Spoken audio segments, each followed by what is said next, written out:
قصة عجيبة هذه، واللي يراويها صاحبها وكبير في السن، وطلب عدم ذكر اسمه، يتكلم بحرقة يعني فيها. الكلام هذا قبل 60 سنة. يقول أنا وأبوي فالبر بدو نشد ونرحل، ولي 3 خوات وأخو. أخوي تزوج وخواتي تزوجوا، وبقيت أنا مع أبوي. عمري 10 سنين، والدتي متوفية، وتزوج أبوي زوجة وصارت تسومني سوم العذاب. ما تضربني إلا بحبال الخيمة. حبال الخيمة؟ اي والله يا ابو. الله يهديها القشرة ذي. يقول كل ما جيت اما ما عقلت الغنم ولا شيء ضرب مرت ابوي، ابوي يوصيها، لكن اذا غاب استلمتني. يقول انا يعني اتحسب عليها واكرهها كره العمى. عمره 13، فالبر ولا حولنا احد، ما عندي الا هي. وكل ما اشتكيت على ابوي قال ابوي يجي هاوشها هواشم، ما هو يعني يردع. كذا مرة يقول أنا يعني تسبني طابت. قلت ذاك اليوم عندنا مناسبة عشاء، وجايبين أبوي خروف، وقامت تطبخ العشاء وأبوي رايحين عند الغنم. يقول يوم جيت قبل المغرب بشوية أثرها زعلانة من شيء، وتاخذ الحبال وتضربني فيها حتى قطعت ملابسي من الضرب. يقول ظهري صار كله خطوط حمر. يقول قعدت أصيح لين جاء يوم جاء أبوي وشق ثوبي عنده. قلت شف، ما عاد عقب هذا دليل أبوي. يقول أبوي قال خل عشان يخلص ونعشي رجال ويصير خير. يقول أنا ما أبي عشاء ولا بشيء، آلام في ظهري، يقول شيء ما تتخيلون. يقول جو الرجال وتعشوا ومشوا. يقول يوم راحوا يروح ياخذ له هكا الخشبة بيروح لها يضربها. ألم الأبو بيضرب ألم. يقول أنا في طرف بيت الشعر ومتلحفن بالزولية، بس أبي أبرد سبدي. يقول يوم توجه له وياخذ يتلاغى معها شوي، يتكلم معها شوي. يقول يوم صارت عيونها الكبر يتوجه لي وياخذ السكين ويجيني. ما أدري إيش قالت له وإيش صار بينهم، ما أدري. يقول أنا عرفت في عيون الشر. يقول رفعت در الخيمة وانحاش. يقول هو يلحقني لكني أنا أسرع منه، و20 كيلو لين طحت على أقرب خواتي المتزوجات لي فالبر بعد. يقول يوم جيتها وشافت ظهري، يقول قامت تصيح وتاخذ من هالرماد وتاخذ شب وتحط على ظهري. يقول لين عالجتني. قالت يا اخوي ابوك بيجيك بكره، والله ان جاك يمكن مثل ما قلت السكين. وانت شو مسوي؟ قال والله ما سويت شيء، على الغنم امورا يعني ما تنحل.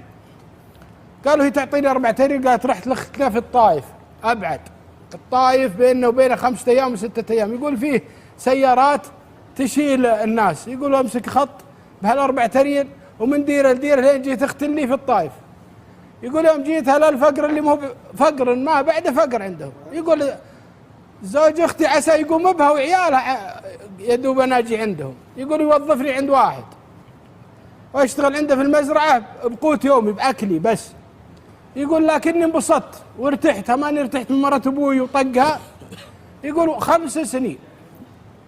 يقول يوم جاء ذاك اليوم ارجع لاختي بسلم عليها ولا ابوي عندها. يوم شفت اني شايف ان العذاب. الحين عمري 18 19 سنة. يقول سلمت سلام بارد، في قلبي حقد عليه واكرهه.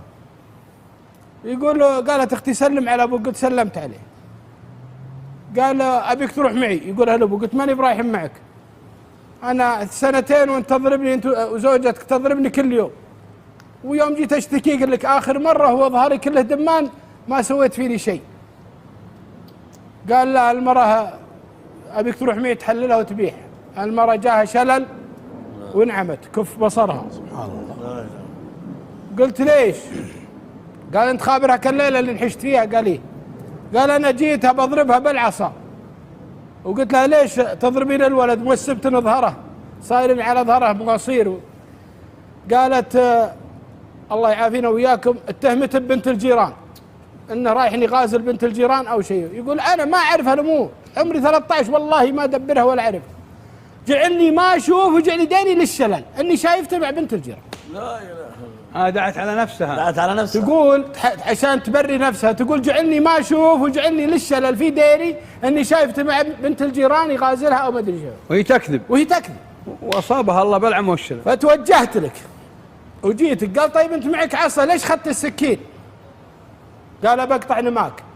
لا اله الا الله. قال نعم. يقول يوم قالها لي تقطعني ماي ليه؟ قال اجل تفشلنا عند الجيران. قلت انت سمعت مني انت؟ اشو اني انحشت؟ قال لا ما انحشت والله انك ما عندك عيال الحين. لا اله الا الله.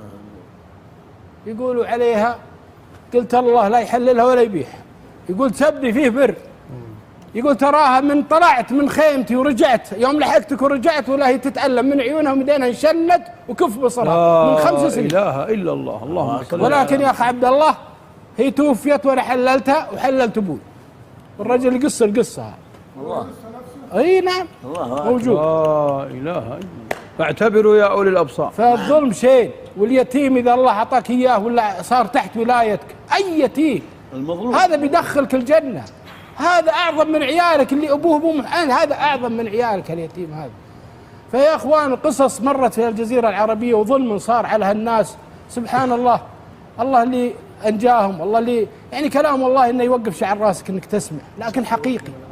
ولكن الحمد والشكر لله اللي طهرنا بالدين. خصوصا اليتيم الرسول صلى الله عليه وسلم قالوا حرج على حقين، صحيح مسلم. نعم. حرج على حقين، حق المرأة واليتيم. يعني بعض الرجال زي كذا يجيب مرة أبوه وتسوم العيال سوم العذاب. اي والله. تلقى 3 4 أطفال أعمارهم 6 و8 و10 وحنا شفناه ويشكون لي والله في الجوال. ويا ويلها من الله ذي شبه هذه انشلت وانعميت صح؟ يقول على طول بس والله نحرك من انحشت من الخيمه وهي بتقول للعم